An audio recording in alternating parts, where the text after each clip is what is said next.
नमस्कार, स्वागत है आपका स्मार्ट नौकरी चैनल में। तो सबसे बड़ी खबर निकल के आ रही है, चीन से लागू कराएंगे अनुच्छेद 370। फारूक अब्दुल्ला के इस भयावह बयान के बाद भड़क उठी है बीजेपी सरकार। नेशनल कांग्रेस कॉन्फ्रेंस के अध्यक्ष फारूक अब्दुल्ला ने रविवार को कहा कि चीन की मदद से जम्मू कश्मीर में फिर से अनुच्छेद 370 को बहाल किया जाएगा। फारूक अब्दुल्ला के इस बयान से देश की सियासत में उबाल आ गया। बीजेपी ने सोमवार को प्रेस वार्ता कर फारूक के बयान को देशद्रोही करार दिया। बीजेपी प्रवक्ता संबित पात्रा ने कहा कि ऐसा नहीं, केवल फारूक अब्दुल्ला ऐसा कहते हैं। यदि आप इतिहास में जाएंगे और राहुल गांधी के हाल फिलहाल के बयानों को सुनेंगे तो आप पाएंगे कि ये दोनों एक ही सिक्के के दो पहलू है। पात्रा ने कहा कि वही राहुल गांधी जिन्होंने एक हफ्ते पहले कहा था कि प्रधानमंत्री कायर है, प्रधानमंत्री छुपा हुआ है, डरा हुआ है। असल में पाकिस्तान और चीन को लेकर जिस प्रकार की नरमी और भारत को लेकर जिस प्रकार की बेशर्मी इनके मन में है, ये बातें अपने आप में बहुत सारे सवाल खड़े करती है। दूसरे देशों की तारीफ और अपने देश के प्रधानमंत्री और आर्मी के लिए इस प्रकार के वचन कहां तक सही है, इस बात को आप समझ सकते हैं। देश की संप्रभुता और सवाल उठाना, देश की स्वतंत्रता पर प्रश्न चिन्ह खड़ा करना क्या एक सांसद को शोभा देता है? इस बयान को संबित पात्रा ने दर्ज कराया। संबित पात्रा ने कहा कि 24 सितंबर को फारूक अब्दुल्ला ने कहा था कि आप अगर जम्मू कश्मीर में जाकर लोगों से पूछेंगे कि वह भारतीय हैं तो लोग कहेंगे नहीं, हम भारतीय नहीं हैं। उसी स्टेटमेंट में ही उन्होंने यह भी कहा था कि अच्छा होगा अगर हम चीन के साथ मिल जाए। एक तरह से फारूक अब्दुल्ला ने अपने इंटरव्यू में चीन की विस्तारवादी मानसिकता को न्योचित ठहराते हुए वहीं दूसरी ओर एक दोषरही कमेंट करते हैं, भविष्य में हमें अगर मौका मिला तो हम चीन के साथ मिलकर अनुच्छेद 370 वापस लाएंगे। इस बात को लेकर बहुत से ज्यादा बीजेपी में हड़कंप मचा हुआ और बीजेपी लगातार फारूक अब्दुल्ला को लेकर देशद्रोही के बयान जारी करती नजर आ रही है। इस बयान से भड़की सियासत। चीन पिछले 7 महीने से भारत की नब्ज टटोल रहा है, बात करें, लेकिन परिस्थितियों को परखने की उसकी क्षमता सही नहीं है। ड्रैगन अब भी इस मुगलकते में भारत को तो रणनीतिक महत्व के मोर्चों से पीछे हटा देगा, लेकिन खुद अतिक्रमण से बाज नहीं आएगा। यही वजह है कि चीन ने सैन्य लेवल की ताजा दौर की बातचीत में डी एक्सलेशन के लिए बिल्कुल अजीब प्रस्ताव रखा है। समझे चीन की चालाकी। सूत्रों के मुताबिक चीन पूर्वी लद्दाख के पेंगोंग झील स्थित फिंगर 8 से वापस जाने को तैयार है, लेकिन भारत को वह फिंगर 4 से पीछे धकेलकर फिंगर 3 और फिंगर 2 के बीच पहुंचाना चाहता है। चीन को पता है भारत अपने सैनिकों को पीछे किसी भी कीमत पर वापस नहीं ला सकता, क्योंकि इससे किसी तरह का अतिक्रमण नहीं किया है। चीन के सामने स्पष्ट कर दिया गया कि भारत का इलाका फिंगर 8 तक जाता है, इसलिए सैनिकों को पीछे फिंगर 3 पर बुलाने का तो सवाल ही नहीं उठता। दूसरी तरफ भारत की दो टूक बात, दूसरी तरफ बात यह भी है कि मई महीने में पहले भारतीय सैनिकों को फिंगर 8 तक पेट्रोलिंग करने से नहीं रोका जाता था। चीनी सैनिक अब फिंगर 8 पर तैनात है, लेकिन अब वो भारतीय सैनिकों के वहां पहुंचने पर आपत्ति जता रहे हैं।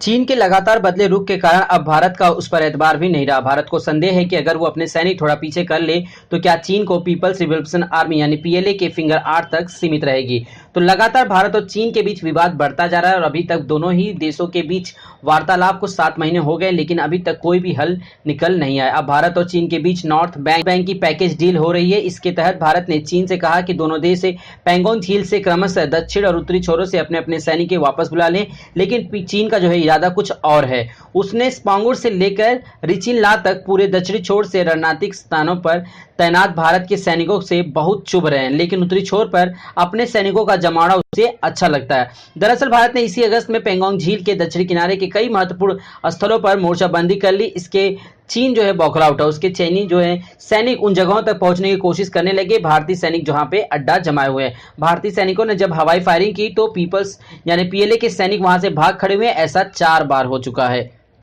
इस कोरोना काल में एक बहुत ही अच्छी खबर निकल के आ चुकी है। जी हां, वित्त मंत्री ने एक पैकेज की घोषणा की जिससे कारोबारियों के बल्ले बल्ले हो रही है और दिवाली पर बढ़ेगा व्यापार। जी हां, हम बात करें, केंद्रीय वित्त मंत्री निर्मला सीतारमण ने एक घोषणा की जिसके अंतर्गत उन्होंने कहा कि इस त्योहार के सीजन में सोमवार को जो पैकेज की घोषणा की गई उसे कारोबारियों से उत्साह का माहौल बना हुआ है। कारोबारियों के संगठन federation of all India traders का कहना है कि इससे सरकारी कर्मचारियों की क्रय शक्ति बढ़ेगी। इसमें आगामी दिवाली के मौसम में घरेलू मांगों की बढ़ावा मिलने की संभावना है।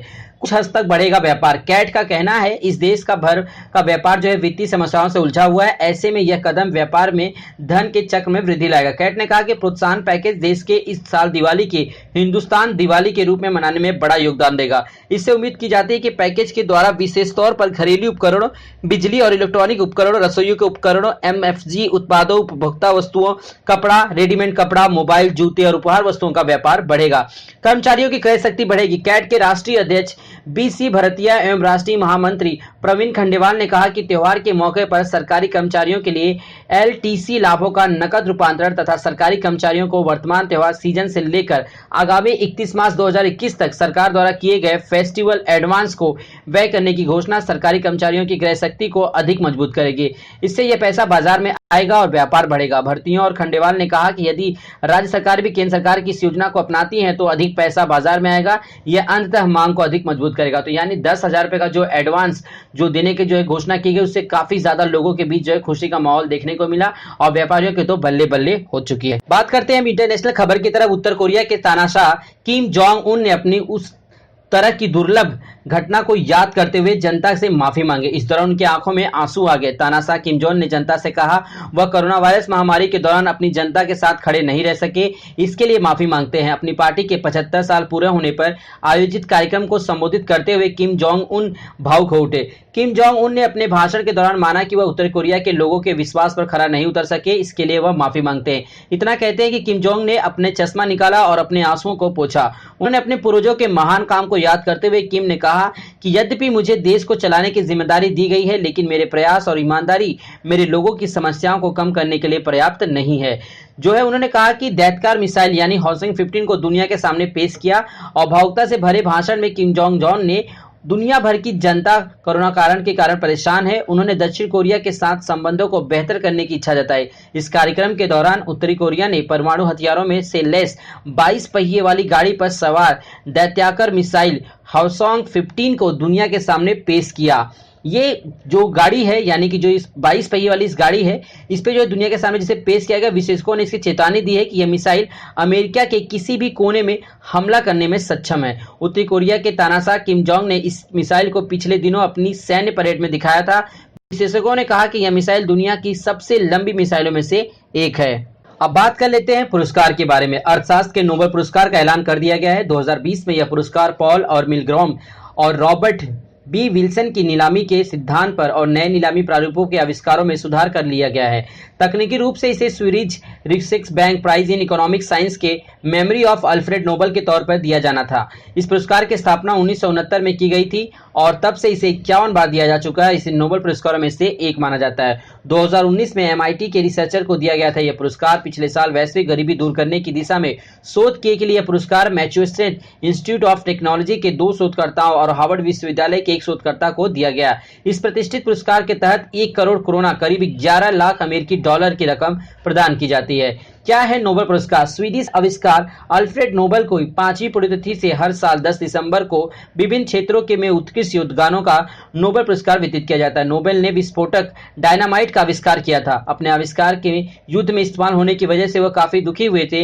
इसके प्रायश्चित के रूप में उन्होंने अपनी वसीयत में नोबेल पुरस्कारों की व्यवस्था की। उन्होंने अपनी वसीयत में लिखा कि उनकी संपत्ति का अधिकांश हिस्सा एक फंड में रखा जाए और उनके सालाना ब्याज से मानव जाति के लिए उत्कृष्ट योगदान देने वाले को पुरस्कृत किया जाए। साल 1901 से शुरू हुआ था यह नोबेल पुरस्कारों की सिलसिला और आज तक जारी है। तो दोस्तों अंत में हम आपको बताएंगे स्पेशल ट्रेनों के बारे में। देश भर में जो है अलग अलग त्योहारों के सीजन में चालू हो चुके हैं। नवरात्रि चालू हो चुकी है, छठ पूजा चालू हो चुकी है, दिवाली का त्योहार आ रहा है।